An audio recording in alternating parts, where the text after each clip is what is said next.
1, 2, 3, 4, 1, 2.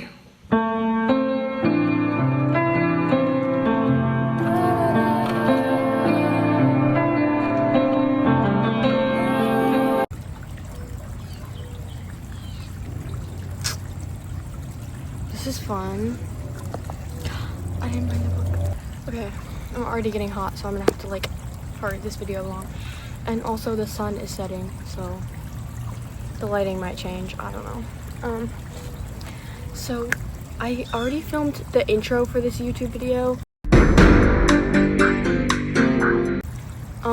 Like a little while ago, but I just got motivated to like finish it. So I'm gonna go ahead and do that. And I'm in my backyard. Welcome to my backyard. Cause my RV can get really like loud with the AC and stuff. So I didn't want to like be in there if it was gonna be loud. So now you have the soothing sounds of my pond to guide you in this video.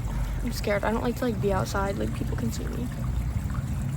It's kind of ugly over there. But it's okay.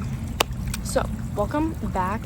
Happy Pride Month. It has been a great one so far, for me at least. And I've been really wanting to like do something for Pride Month, because like, I don't know.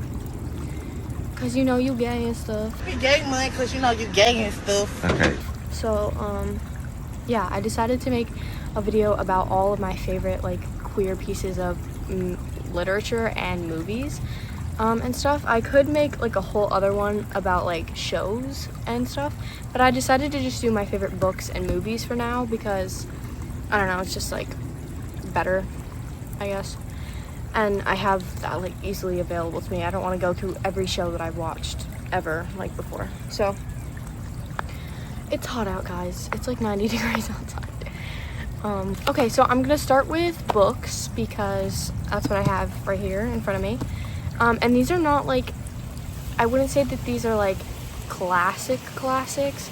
They're just like really important to me. Wow, it's windy. Hello, wind. They're just like really important to me, I guess, and my personal favorites, not like, you know, the top 5 best, you know, books in this genre or anything. They're just my personal favorites. So I'm gonna scoot closer, I think. I feel like I'm hunched. No, that's because my titties are out. So yeah, I'm gonna start with books because I have those right in front of me. And my upper lip is sweating like crazy. So if you see that, say nothing. Okay, so the first book is obviously gonna be The Picture of Dorian Gray. Like, bitch, I love this book. I love this book. It is so good. Like, I think I was closeted when I read this, and I just remember this is like the first like gay book that I ever like read. Ever read, like, you know, was like, oh, I need to get into like the history of it and everything. Also, you're gonna hear planes. There's one flying right above me.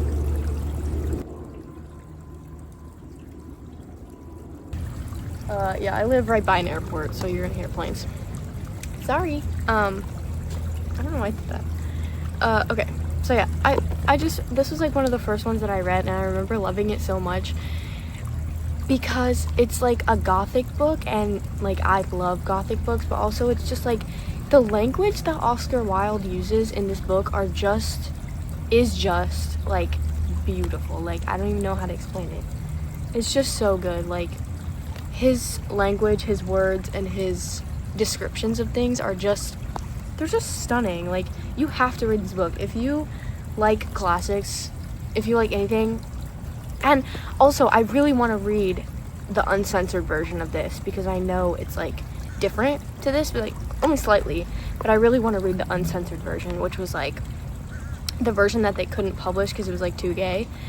And it wasn't even, it was just like explicitly stating that Basil was in love with Dorian, I believe. I haven't read it in a while. Sorry if I get the characters mixed up.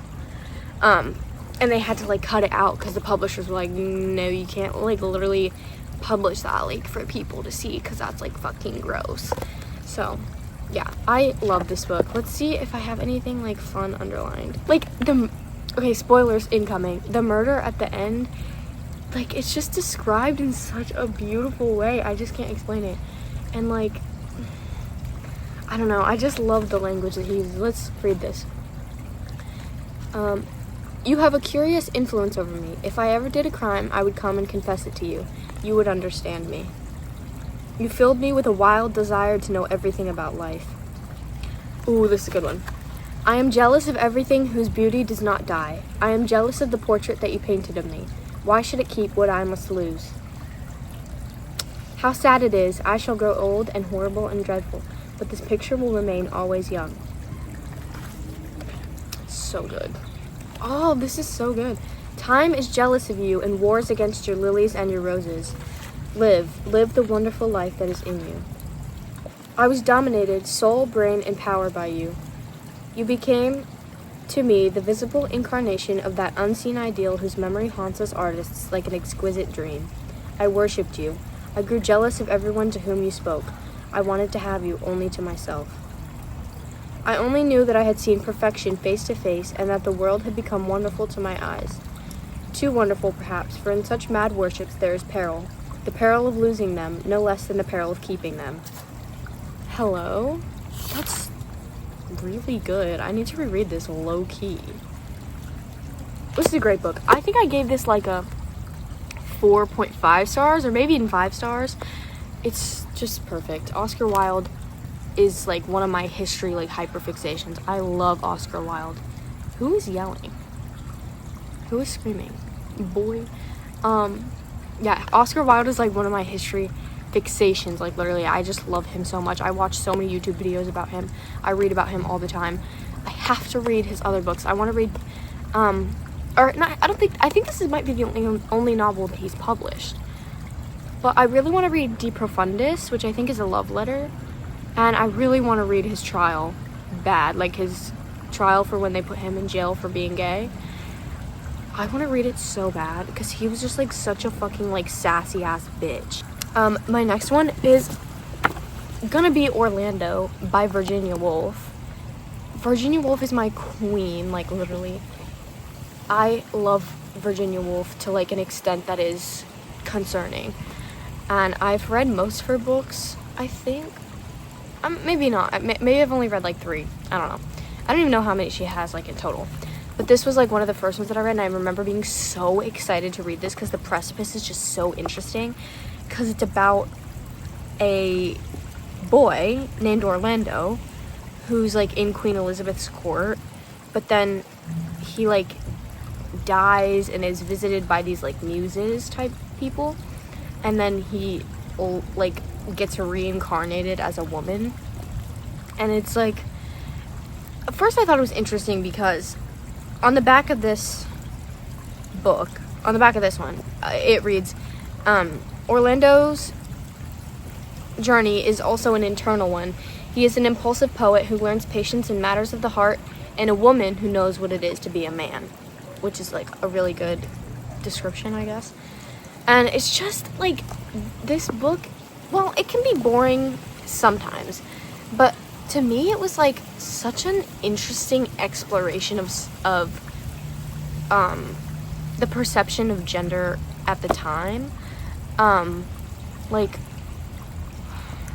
trying to explain what gender meant to people in Virginia Woolf's time in the 1920s. And just like, it's always so fascinating to me to read more historical like books like these, because it's like, what did they think of this at this time? And Virginia Woolf especially has such a mind to this kind of stuff where big breeze, where it's like, you can really tell that she thought a lot about this stuff, and you can really tell that this affected her world a lot. And I remember really liking this because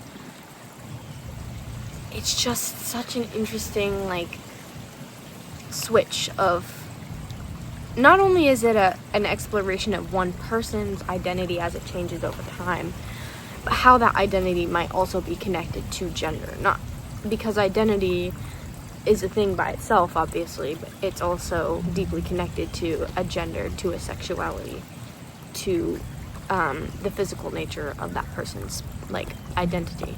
So it's an exploration both of identity and gender identity, which are both deeply interconnected. And yeah, it was just really good. Like, Virginia Woolf is just a boss, and I love her. See, this is just what I was talking about. Orlando had become a woman, there is no denying it, but in every other respect, Orlando remained precisely as he had been. The change of sex, though it altered their future, did nothing whatever to alter their identity.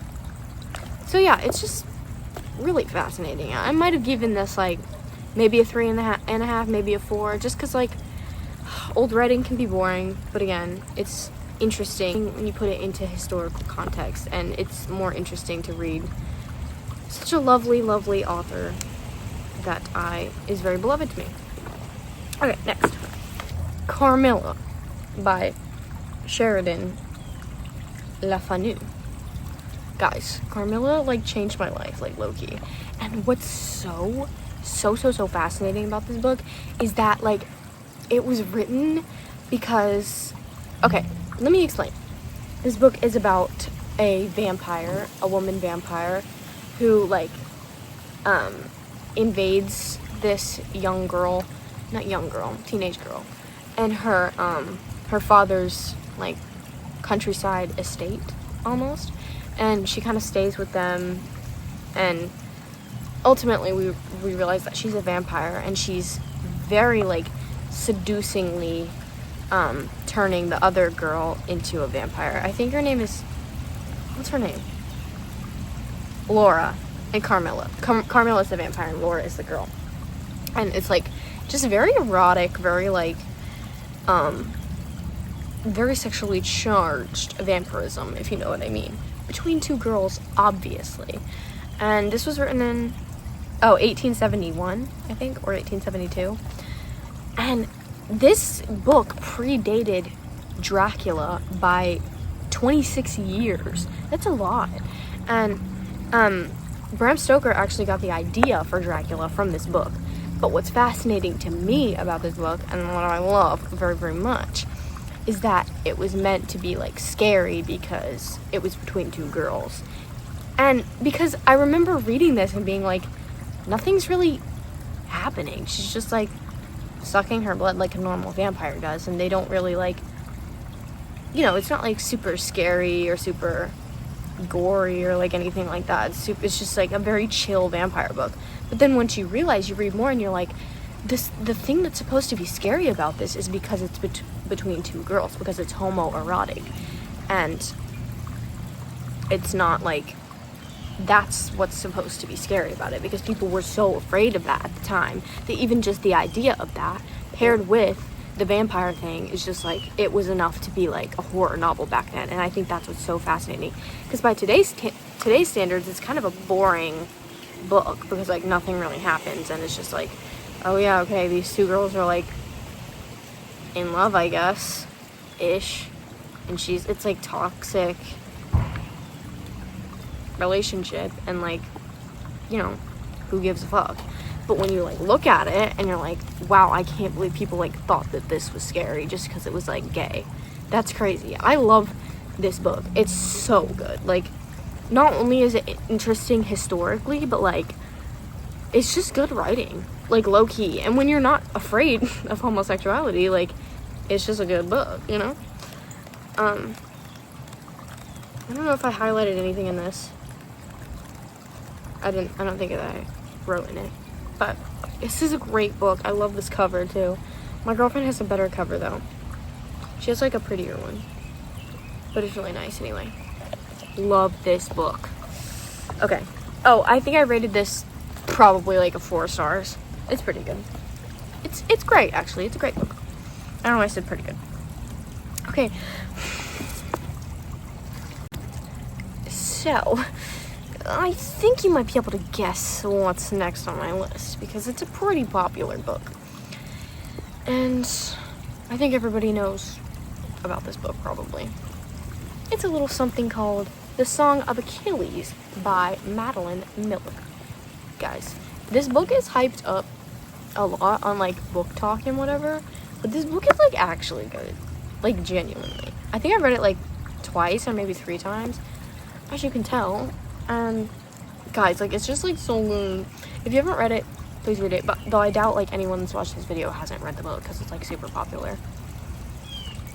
And I think it's hyped up mostly just because like it's, I don't know why it's so popular.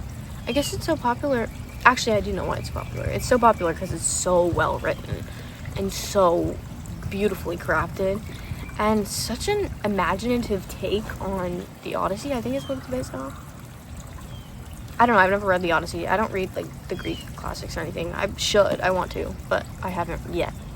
But it's just so good. Like, the relationship between Achilles and Patroclus in this is portrayed with such a like real emotion.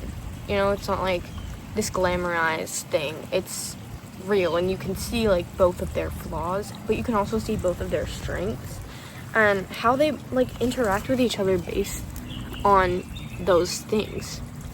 There's a loud ass bird.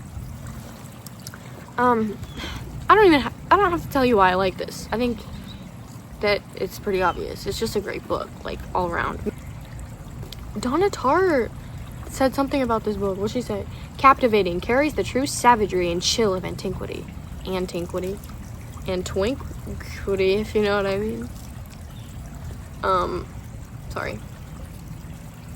Very, very, very good book. I don't have to explain why. Let's see what I've highlighted in here, because I want to know.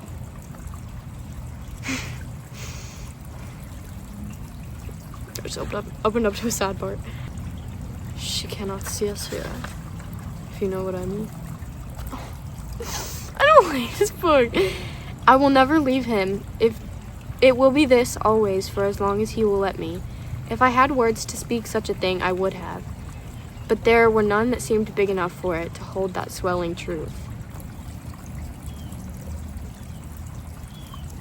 How do you even, like, find the words? I'm gonna, like, cry. Bro, Diddy. Okay, I can't read this anymore. It's gonna make me sad. Okay, this is a 5-star book. 5-star book. 5-star read. Easily. Yeah, this is the last one that I have a physical copy of, because the other ones I got from the library. But this is a great book. It is called The Spirit Bears Its Teeth by Andrew Joseph White. And first of all, stunning cover. Look at this shit. Beautiful. I think this is the reason why I picked it up in the first place, because I fucking love the cover so much. This is, I think, this is a book about 1883 London, and it's sort of a alternate reality book about like violet-eyed mediums. What does that mean? I kind of forget what happens in the book. I just remember really liking the main character, because the main character reminds me of Regulus Black a lot. Yeah, a lot. The main character is Regulus Black, like, in a way. Oh, this one is Stonewall honor thing. It's great, because the main character is a trans man. So he has to, like, you know, be a girl in this world of 1883 London, Victorian era London. And I remember, because he really likes to do, he like wants to be a surgeon, I think, or something. I am a surgeon! Something like that. He wants to be like a doctor. And the descriptions of his like inner like thoughts and like the way that he's like communicating how he like sees the world, I think it's because as an autistic person, is so like vivid and like so good, and it's gory, but like just the right amount of gory where you're like, oh my god, that's gross, but I have to keep reading, you know, like it's gross and that's why I have to keep reading. I just remember really liking the main character, and it was scary. I remember it was a scary book. First of all, which I think is great. I love when transness and horror are combined, because ultimately the trans experience is a horrific thing to have to go through in a world that doesn't really accept that. I mean, I can't really speak on that because I'm not trans myself.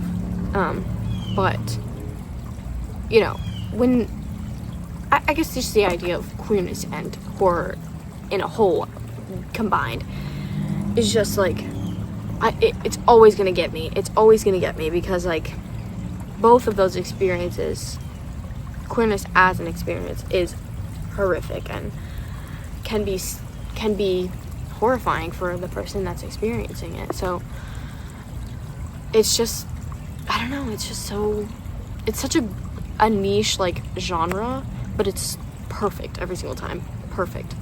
A great book. Love this book. Probably like a 4.5 stars for me. I really, really like this book. And look at that beautiful, wow, I just love that. I think I'm gonna read more by this author because I think they've written like 2 other books. So I might read them, but I might not like them as much as this one because I just love the Victorian setting and like, it's so good. Okay, next. I have 2 more books. Well, one of them is a series, but the next one is The Well of Loneliness. I don't remember who it's by, forgive me. But it's called The Well of Loneliness. And this is a great book. I have to get this in physical. Because I remember last Pride Month, I watched a YouTube video about another person's favorite queer books, I think. And this one was on the list, and the way that they described it, I was just like, I have to read that because it was set in the 20s, the 1920s, obviously, and it's about a woman, I think her name is Steven, and she loves women, and it's also like, it was interesting because you can also really tell that the main character is trans, but that wasn't really like a thing. So it's more just like she's a lesbian in the book, which she is. But yeah, you can kind of more tell that she would rather be trans, but or the author maybe intended that instead. But it's a lesbian book, and it's just such a like. I remember reading this and like not wanting to put it down because it's such a like, first of all, I love the 20s. The 20s are an era that I like feel very like deeply connected to, and I love the aesthetic, like the everything. It has such beautiful modern descriptions of queerness as internal monologue through Steven's like perspective, and Steven was just such a character that you like want to latch on to, that you love, and I really loved Steven as the main character. And it's just like, it wasn't a demonization of queerness, it was an exploration of it. Not only an exploration of it, but it was following the life of a queer person, written by a queer person themselves in the 20s. It was revolutionary, first of all, but also just relatable, and that it's like, it's another one of those that proves like queer people have always sort of been the same, because if you're reading a book from the 20s, a lesbian book from the 20s, that still feels relatable today, what does that like tell you? Because I remember reading it and being like, wow, this is such a modern, descriptive, beautiful description of a queer person, of a lesbian, that was written in the 20s. It's like, it just felt like so modern in a way, and I remember really liking it because also the descriptions, like the love stories between the women that she had relationships with, was like just like beautiful and realistic, and like, I don't know, it was just a great book and a really interesting historical book that I very, very much enjoyed. I have to reread it. I really want to reread it. I can't find it at my Barnes & Noble, so I probably will have to order it at some point. But I do really want to get it in physical form because I love that book. It's definitely a 5 stars for me. Okay, I guess it's time to move on to the movies, because that was all my books that I could like think of. Maybe next year I'll have more, because I am still, I'm still in the business. I'm still reading them. I'm still making my way through my TBR. So yeah, next year I'll definitely have more. But yeah, for now, those are like my favorites. A lot of these movies I watched kind of recently, actually. But they're just beautiful. And again, not like the top 5 most popular or anything, just my favorites.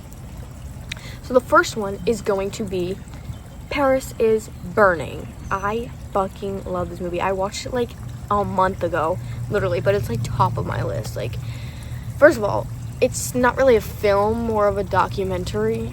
And, well, it is a documentary. But it's just so moving. Like, I cried so hard at the end of that. And I think that, like, the everyday lives of queer people, and especially queer people in, like, I think it was, like, the 90s or something. Wow, the bugs are so loud. I'm sorry if this is, like, annoying. I'm gonna be done soon. The sun is, like, going down. It's, like, 8 o'clock. Yes, a realistic depiction of queer people in the 90s, in this time period. The 80s, maybe? I don't remember what time period it was.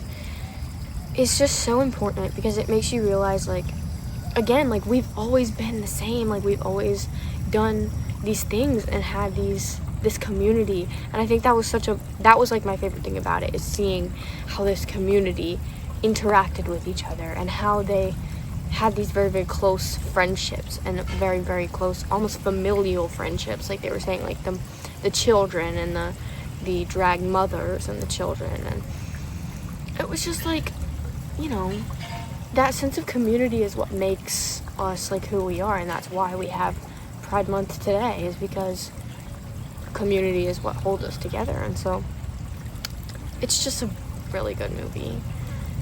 First of all, absolutely beautiful camera work, filmmaking, but just the people is what made it, really, honestly. And those people that are in that documentary are just, they're icons. They're the best. They're the ghosts, if you will. Sorry, this is not a joking matter. Okay, my second one strays very far from what the first one was. It is not the same at all. It is wildly different. It's probably the nichest one on this list. It's actually gonna have to be Butch Camp. So yeah, if you haven't seen Butch Camp, go watch it right now. It's free on fucking Tubi. And I think that I just really like this movie because I watched it one night with my girlfriend. Hi, Annabelle. I miss you. I love you. And we were like, we always watch movies, like, over the phone. And it was, like, 1 o'clock in the morning. And I remember, like, dying laughing at this movie. Like, it was so fucking funny. It's just, like, and when you think about it, like, it's fucking weird as shit. And, like, stupid as hell. But, like, when you really think about it, it's kind of cinema. Like, I'm not kidding. If you want to laugh, watch the movie. If you want good filmmaking, don't watch it. But if you want to laugh and you want to have a ball, watch it, because it's fucking hilarious. Like, fucking the funniest fucking shit that I've ever fucking seen in my life. I need to rewatch it. Very problematic, I will say that. But fucking 5 stars. It's fucking perfect. It's so good. I love Butch Camp. And yeah, if you don't like it, fuck you. And the next one, again, straying wildly from whatever that was. Very, very different. It's gonna be I Saw the TV Glow. Obviously. And when I watched this movie, was my life changed? Yes. And when I watched this movie, did I cry my fucking eyes out? Yes. And when I was crying, did the snot sort of drip down into my mouth, sort of all over my face, everywhere? Yes. So yeah, I'd say it's an okay movie. It's just so good. Like, I Saw the TV Glow genuinely, like, changed my perspective on fucking life, bro. And again, it's the horror and the queerness thing, the horror and the transness thing. It's, if you give me a horror movie and there's a queer character in it, or it's a metaphor for queerness, or if it's anything like that, I'm eating it up every single time. It's so good. It's the perfect genre. it's perfect genre. First of all, the coloring in this movie, the colors, the shots, the framing, the characters, everything is a 10 out of 10. Everything is a 5-star. Like, I can't even begin to explain my love for fucking I Saw a TV Club. I wouldn't say that the characters are super relatable to myself, but I empathize with them and I love them very much. Like, that movie, like, you should have seen how hard I was fucking crying when that movie finished. Like, the scene, spoilers incoming, the scene at the end when he's, I don't remember his name, I'm very sorry, in the mirror, and his, like, chest is, like, opening up and he's pulling it, like, apart, and there's this light, like, shining out of it. My life was changed. I was like, oh my god. I'm sitting there like, what the fuck? I've never, like, I don't relate to him as a character that much, but when that scene happened and his chest was open, I was like, oh my god, I've never felt more, like, seen in a movie before, like, ever. Oh my god, like, this is crazy. Because, like, who else is up feeling their chest is fucking splitting open and that their fucking, like, light is coming out of their fucking chest? Me. Who else is up feeling like that? Because I fucking do. I could talk about that movie for so long, and I have to rewatch it. Everything on this list I have to rewatch, and I have to reread, because everything is just too freaking good. The mosquitoes are coming out, I gotta hurry. Next is Portrait of a Lady on Fire. First of all, I love foreign movies. I like to watch movies in languages that I don't understand because I find languages fascinating. And French is a beautiful language. And if you show me anything in French, I'm automatically gonna say 10 out of 10. Yes, it's perfect. It's good. I like it because French. You know, I tried to learn French once. I failed miserably. But Portrait of a Lady on Fire is so good. And we don't, like, first of all, there's not enough movies about lesbians. There's not enough movies about sapphic people. But this one does it, and not only does it good, but does it beautifully and well done.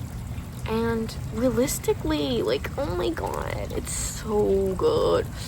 And I think what I really loved about this movie is how quiet it was. Because I remember watching it and being like, this is like ASMR. I could fall asleep to this. And I haven't yet, but maybe I will soon. Because you can't fall asleep when you're watching it, because you're like, what the heck?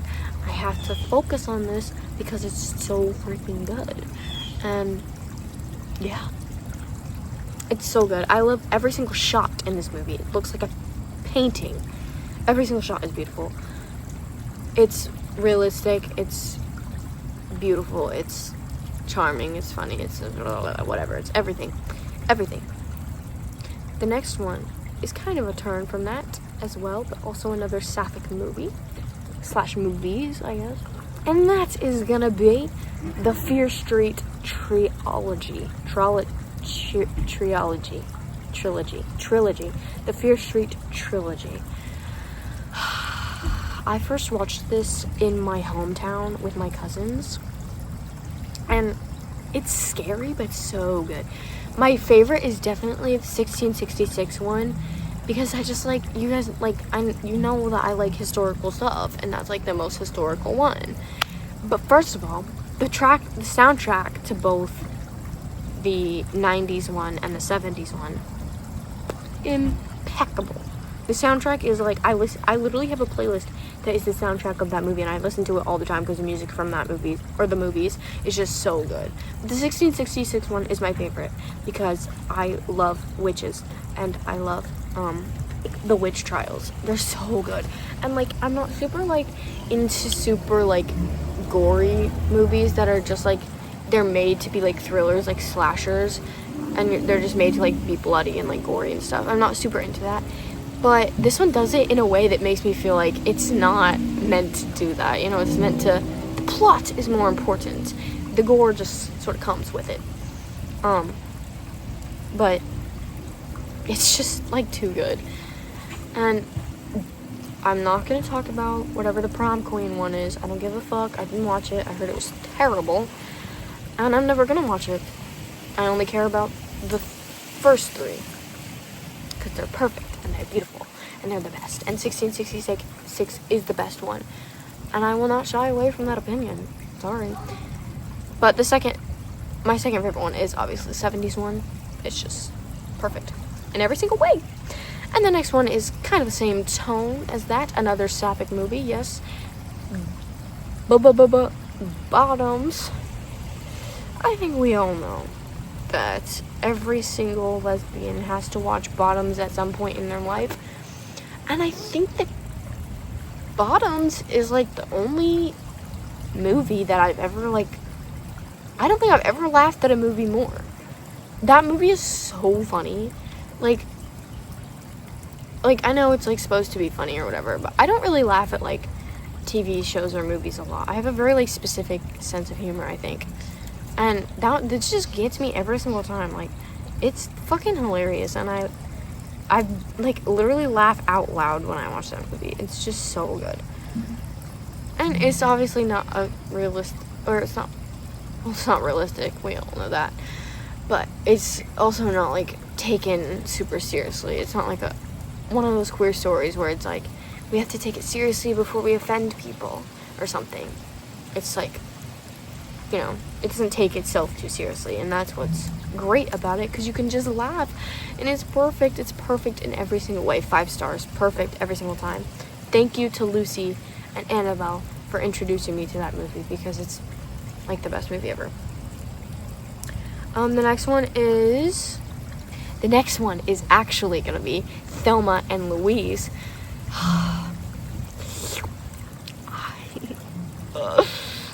This movie is so good. Not only is that a movie, a feminist movie, which is cringe to say it is, but also they do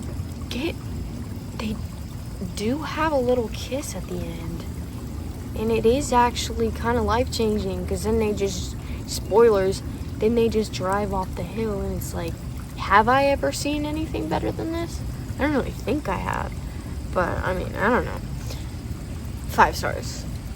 It's a really long movie too, I remember, because I was oh my god, can we just get to the exciting part? It can be kind of boring in some parts, but it makes up for it with everything else. It's so good.